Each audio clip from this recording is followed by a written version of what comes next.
Hello, everyone, and welcome to another episode of Mortuary Files. My name is Randy, and this is my baby brother Rick. Hey y'all, how you doing? Welcome to or welcome back.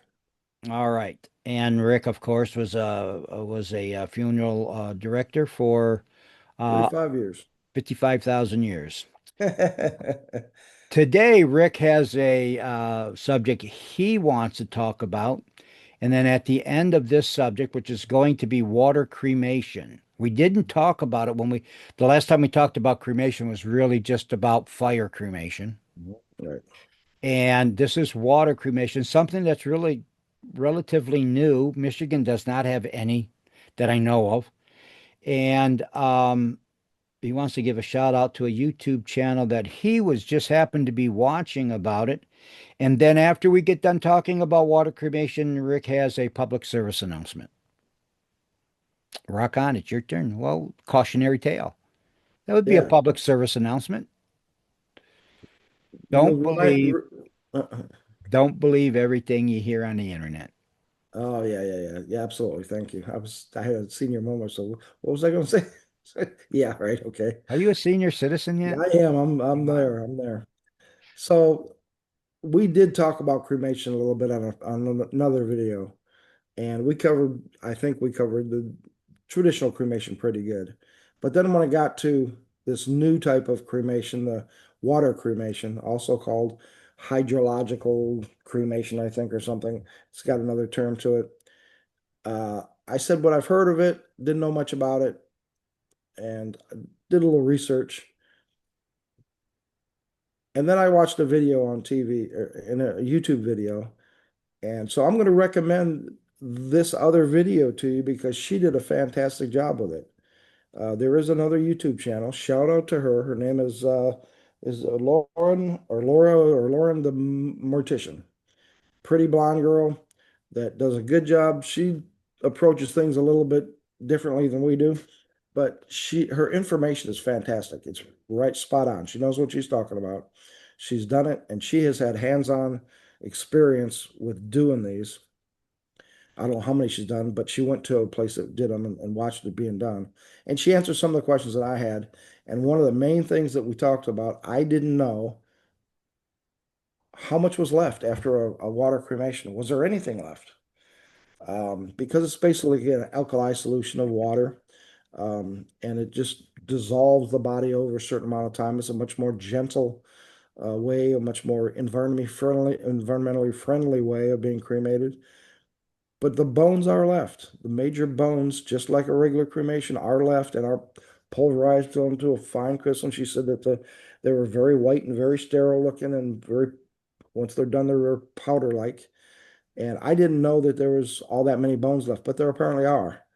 And so I would go onto one of her channels, and she actually shows a picture of this machine and the processes. So if you want to watch it, Laura, I think it's Lauren or Laura the mortician, um, but she did a great job. So I just want to give her a big shout out. She did a really fantastic job with that.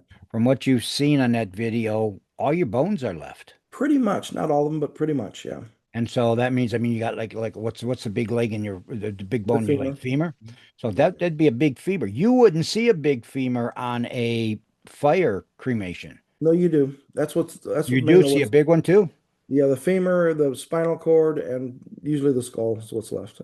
Well, wouldn't the spinal cord just be, baseball size things or whatever size they are that you could put in? I mean, would the femur bone be, what's the length on a Well, femur it's bone? I don't know that it'd be the whole thing. It'd be pieces of it laying next to each other at least, yeah. But I mean, when you see it in a fire cremation, how much of the femur is left? Well, it's basically all left, but it maybe broke up into several pieces. Okay. I thought that this hydro was, you're putting to a tube like a torpedo tube on a submarine, and then they had, Mhm. you know, little water jets that went around and No, basically it just fills up and you soak in the solution.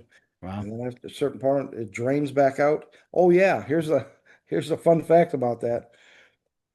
All of that dissolved material goes right back down the drain, right back into the municipal water system.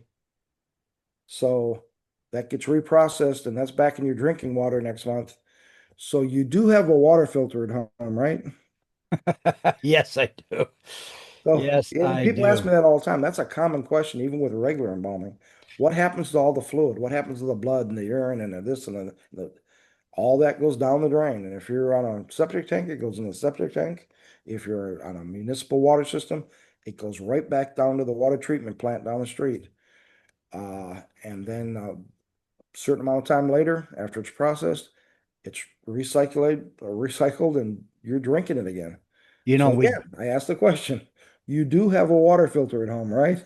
I and mean, we a good did, one. and we did not discuss that in the autopsy videos I because we highly were just recommend talking about the body. So, hospitals and surgery, same thing. well, let's talk on that just a little bit. If you're putting fluid back down into the water system, Hmm. it doesn't just drain like a regular house drain, does it? Sure does. It does. Goes right back in the same. Back into the big things right underneath the streets, right to You the water plant. Yep. And Okay. it's up to them. It's up to them to process it. How good of a job does your water department do?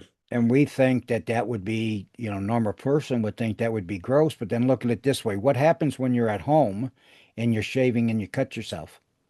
Or you're cooking and you cut yourself and you go and you put your hand underneath the water? Well, they test the water, and there are allowances allowed. They say, Yeah. well, it's within acceptable limits. Well, for me, zero is an acceptable limit. Yeah, I don't want, well, we've got six body parts per, you don't have a filter system on that drain or anything. It just no. open right down to it. All right.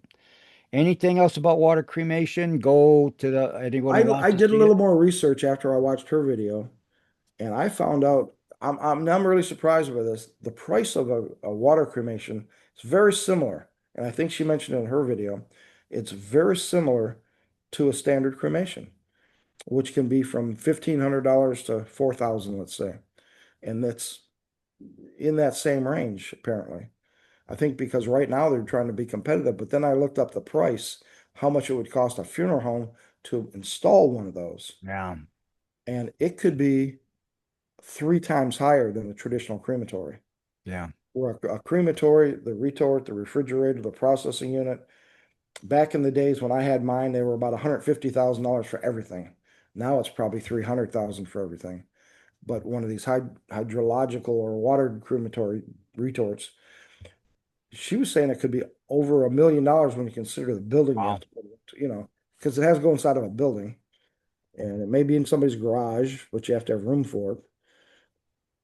You would have to get a whole lot more popular than what it is now to make So it if profitable. I'm surprised, my point is I'm surprised it's not more expensive because it costs the funeral home more to, but I think that's also the reason that traditional funeral homes aren't doing those is because it costs so much more to get into it. When a body goes up, there's like air scrubbers on those, aren't they? There are a rebreather. Basically, it goes up and it sucks it back down in the outer chamber and then reburns it and brings it back up so that by the time it comes up, you don't have a driveway full of Yeah. ash. I bet you 10 to 1 that those things have got to be not that they're environmentally unsafe, but I bet you the regulations are just like crazy on the water because it's all chemical. All right. So with that, we do have, and we're going to put it here, the public service announcement. And it's just you can't always believe what you see. And I don't know, before we started doing this channel, did you look on the internet much as far as morticians and I funeral looked at a directors few, and that? I did, I looked at a few things. And Most and of the things I saw were sensationalism. and what did you find? There were people trying to get just clickbait, what I call clickbait, saying, "You're not going to believe what I saw at the funeral." You click here and get the details. And then it was some stupid story that, wasn't even true. But today, I was really surprised after I watched the video I was telling you about. I started clicking on some other videos. Um, my name is Roger, and I was a funeral director for 12 years, and I walked away from the funeral home 2 years ago, and I'll never go back. I'll never do this again, and here's why. And he's telling a story, and he's telling it like it's something that actually happened to him. The guy looked real. His story was very believable because he used all the right terminology. He mentioned a funeral home in Chattanooga that he worked at. and I used to work in Chattanooga, but I'd never heard of that funeral home. But he mentioned the hospital that was the hospital in Chattanooga. He mentioned um, the cemetery that I was very familiar with. It was a cemetery in Chattanooga, and that's where they, buried this person. But before the burial took place, he talked about he had embalmed this lady and had positioned her hands and positioned her head and did all the stuff I'm talking about. And we've already talked about that firms up when you're embalming somebody. It all becomes very rigid. And he said the next morning he came in and her head was this way and her arms were out here or like this.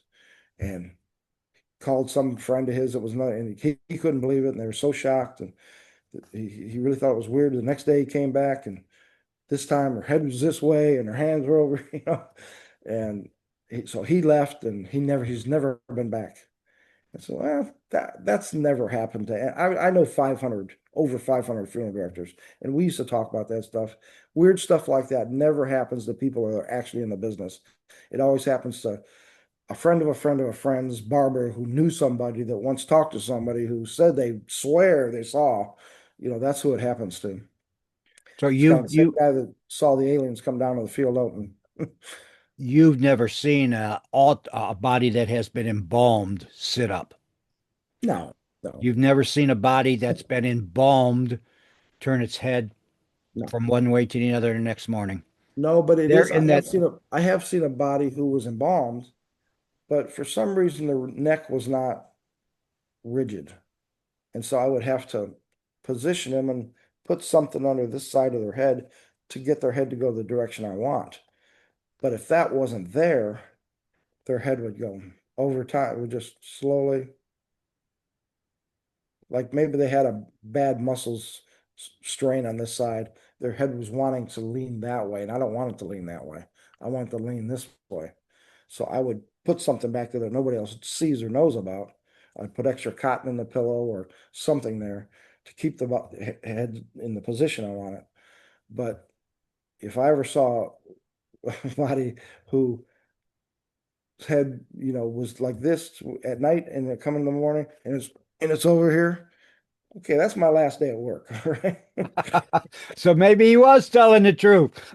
If I if I if I ever saw a body sit up on a table, that's my last day in the embalming room. It never happened. It never happened to anybody I ever met. It's always Uh, happened. My barber's brother said he knew a guy one time in prison with him that just swore up and down that, let me show you exactly how much movement I've seen in a body. And this is while he's being embalmed. And I want you to look at my hand. And I want you to look at my pinky finger, my little finger. Because while he was being embalmed, his little finger was doing this. Do you see that? yep. It was twitching. All that was the fluid being forced into his fingertips. As soon as I stopped injecting fluid, it's a pump that goes like this. So as soon as I stopped doing that, that stopped. So basically, watch what you want to watch on YouTube, but Yeah, they're getting so good with this AI stuff that, yeah, it looks real. And then I looked, what I did was I says, that I know that hospital, I know that cemetery. I don't know this funeral home, but so I looked up the funeral home. Guess what? they don't exist. It's got a good sounding name, but that funeral home does not exist in Chattanooga.